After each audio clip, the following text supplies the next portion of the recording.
Stephen, thanks for joining us on Seagulls TV ahead of tomorrow's clash with Collingwood at Victoria Park. Taking some great momentum into this clash after last week's win over Box Hill. What do you think that was our best performance of the season?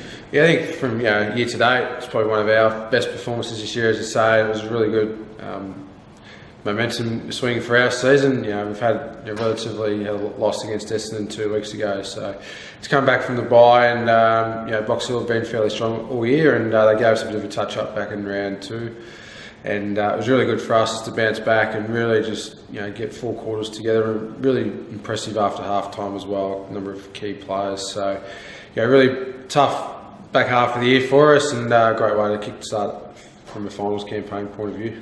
And the Pies, our opponents this week, are probably one of the informed teams in the comp at the moment. They've won 4 of their last 5 and they've beaten us on their 2 previous meetings. They're going to provide a great challenge at their traditional home of football this weekend. Yeah, no, it's a really good test again for our boys. They've come off a win against Geelong last week, and as you said, they've had a few wins over the last month. So they're starting to get some AFL listed guys back into the VFL team as such, with some players running into form at senior level. So for our guys, again, really good test, and again, it's just one of those ones where we just need to put 4 quarters together to ensure that we get the 4 points.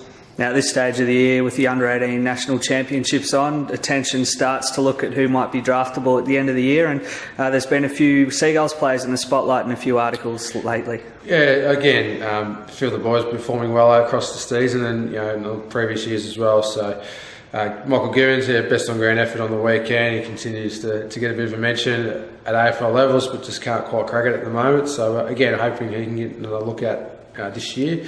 Brett Brewer's really come to some form this year, and to have 41 touches against a really strong outfit in Box Hill on the weekend, a tremendous effort by him personally. And then you got Lockie Schultz and Benny Cavara just roaming around the forline as small forwards. So they're putting their hand up. They're doing everything they can from the team point of view, and we do wish them all the best throughout the rest of the year to hopefully get some guys drafted at the back end of the year. But it's one of those things where you can only do what you can on weekends, and keep putting your hand up.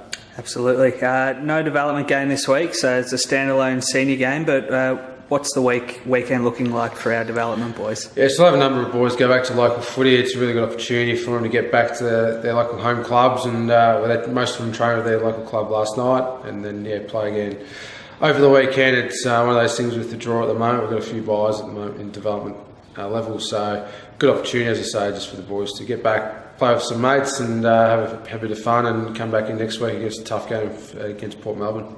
Well, thanks for joining us, Steve, and let's hope we can continue that winning momentum against the Pies tomorrow, Arvo. Yeah, and for all those supporters, Seagulls, they've got the bus leaving from the Seagulls nest here, so a really good opportunity for any of our supporters to get across town and cheer on the boys.